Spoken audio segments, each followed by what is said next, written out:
চট্টগ্রাম প্রকৌশল ও প্রযুক্তি বিশ্ববিদ্যালয়ে র্যাগিং করার দায়ে ১১ জন শিক্ষার্থীকে ৬ মাসের জন্য বহিষ্কার করা হয়েছে। বিশ্ববিদ্যালয়ের স্টুডেন্টস ডিসিপ্লিন কমিটির ২৭৮তম সভায় এই সিদ্ধান্ত হয়। কমিটির সদস্য সচিব ও ছাত্র কল্যাণ অধিদপ্তরের পরিচালক মোহাম্মদ মাহবুবুল আলম স্বাক্ষরিত বিজ্ঞপ্তিতে তথ্য জানানো হয়েছে। বিশ্ববিদ্যালয়ের ছাত্র কল্যাণ অধিদপ্তরের উপপরিচালক মোহাম্মদ সাইফুল ইসলাম বলেন, র্যাগিংয়ের দায়ে গঠিত তদন্ত কমিটির প্রতিবেদন এবং অভিযুক্ত শিক্ষার্থীদের শুনানি শেষে এ বহিষ্কারাদেশ দেওয়া হয়েছে। চট্টগ্রাম ডাইনামিক ল ইয়র্স অ্যাসোসিয়েশন কার্যকারী কমিটির অভিষেক ও নবীন আইনজীবী সংবর্ধনা এবং শহীদ আইনজীবী আলিফের স্মরণে স্মৃতিচারণ ও দোয়া মাহফিল অনুষ্ঠিত হয়েছে।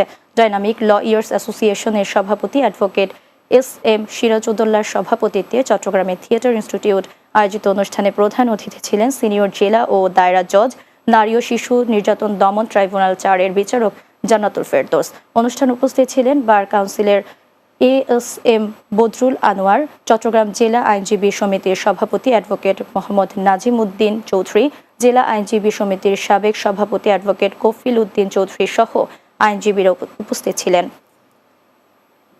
চট্টগ্রামের সীতাকুণ্ডে আন্তর্জাতিক নারী নির্যাতন প্রতিরোধ পক্ষ ও বেগম রোকেয়া দিবস পালিত হয়েছে।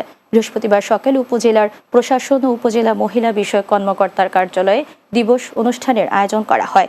উপজেলা মহিলা বিষয়ক কর্মকর্তা নাজমুন নাহারের সভাপতিত্বে অনুষ্ঠানে প্রধান অতিথি ছিলেন উপজেলা নির্বাহী অফিসার কে.এম. রফিকুল ইসলাম।